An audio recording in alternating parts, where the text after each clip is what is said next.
Bonjour, bonsoir tout le monde et bienvenue dans cette vidéo.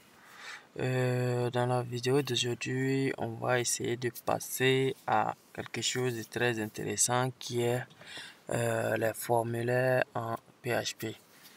Et pour ça, on va créer deux pages. Premièrement, firstapp.php et on a traitement.php. Ça veut dire que quoi, les formulaires, on aura forcément besoin de deux pages où la première page où on va écrire notre formulaire en HTML normal et récupérer les données et transférer les données au niveau du traitement.php où on va traiter nos données et renvoyer au niveau du formulaire qui est considéré un peu comme un front-end ici. Donc pour faire cela, donc je vais effacer cette balise d'abord. Je vais effacer cette balise et PHP là d'abord. Et je vais mettre une balise forme comme ça. Et action, je vais mettre, parce que action, ça correspond à la page qui va traiter en fait notre formulaire. Donc ici, je mets traitement, tout simplement. Traitement. .php comme ça. Méthode maintenant. J'espère que j'ai bien écrit. Ok. Méthode. Il y a deux méthodes principalement. Il y a la méthode post et il y a la méthode get. Donc ici, notre cas, on va utiliser la méthode post. C'est un peu la même chose. La différence, c'est que avec post, les éléments ne seront pas visibles dans le formulaire.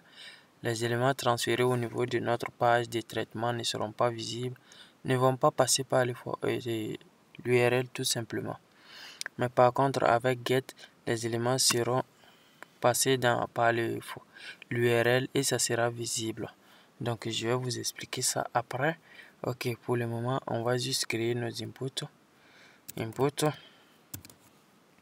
Je mets type texte.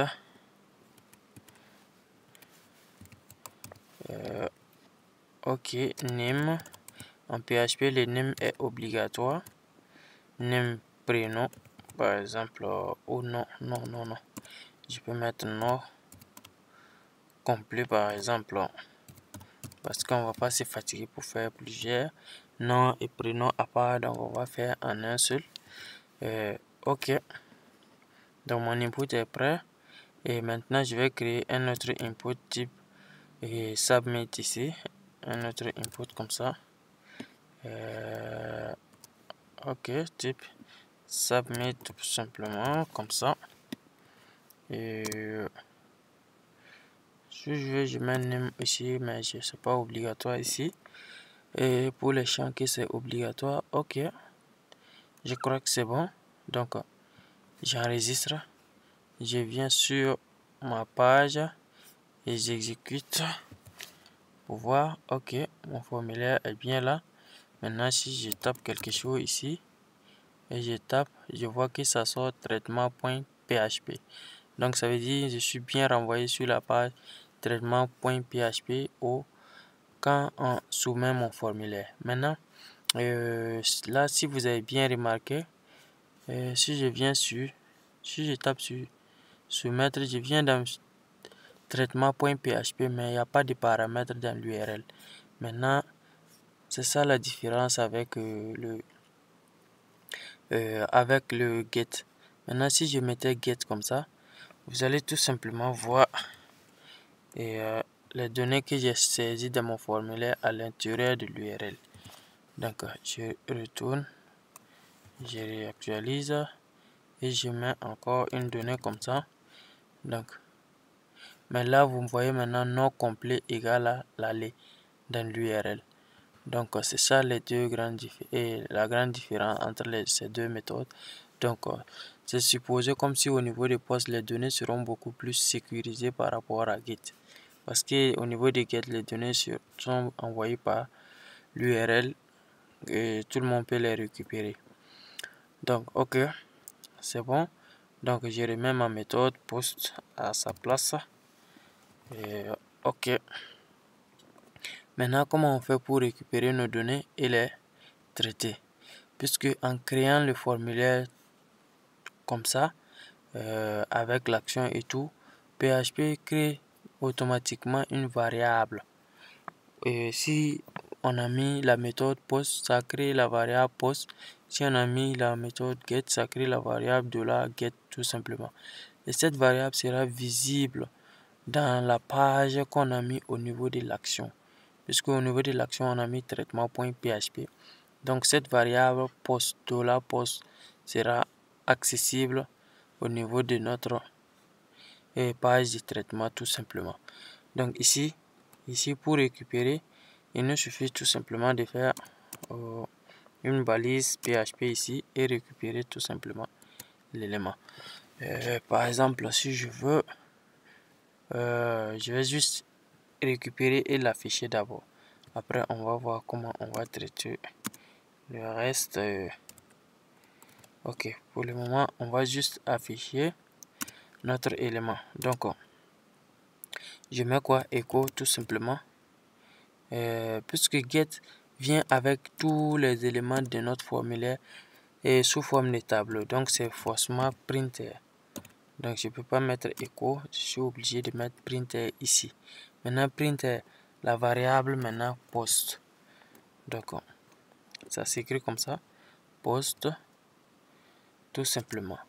Donc, si je printe cette variable, vous allez voir, c'est un tableau qui contient tous les éléments de mon formulaire. S'il y avait plusieurs champs dans mon formulaire que je voulais récupérer, ça allait retourner tous les champs, tout simplement.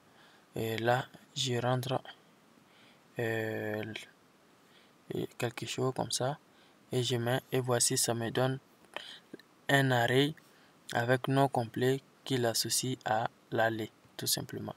Donc, c'est ce que la variable post contient. Et si on avait par exemple au niveau de first, on avait un deuxième champ comme ça, je vais copier ça.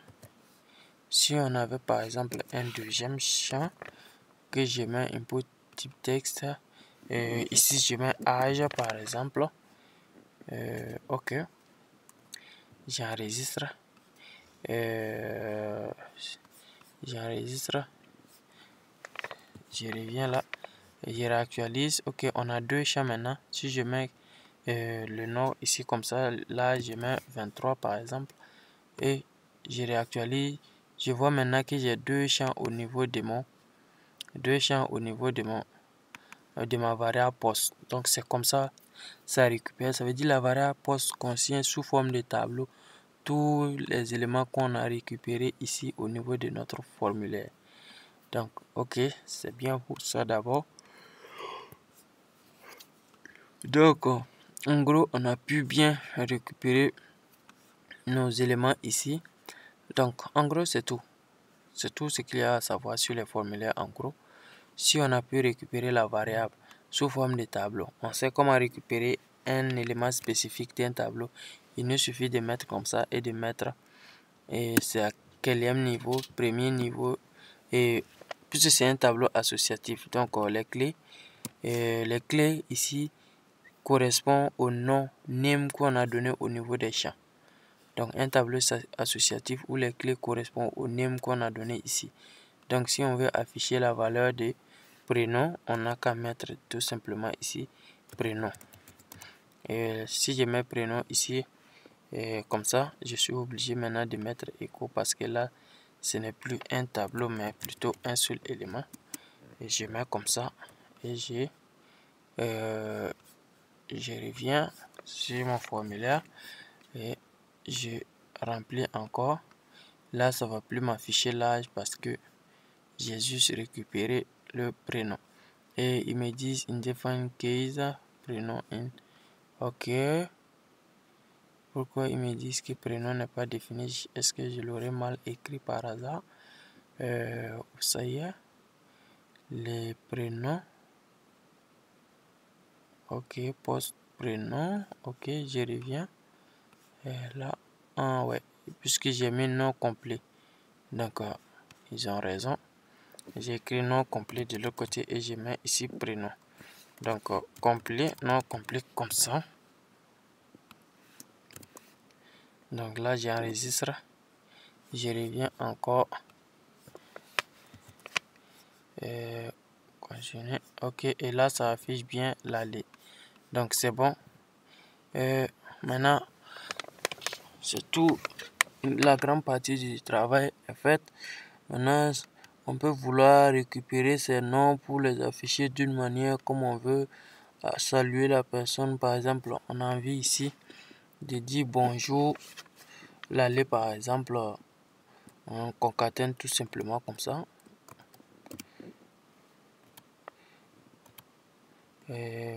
Bonjour ici comme ça.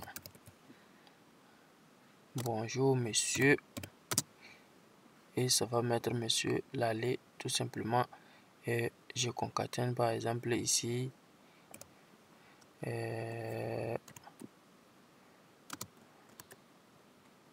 Par exemple, je mets votre âge. Votre âge est 2 points.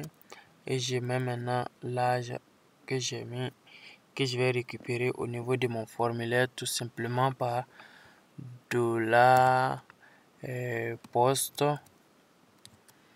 Et je mets ça, je mets la clé qui correspond, j'ai mis âge je crois, ou bien je n'ai pas mis âge.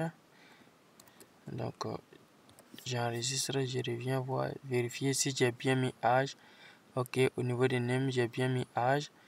Je reviens, j'enregistre et je reviens au niveau de mon exécution. Je réactualise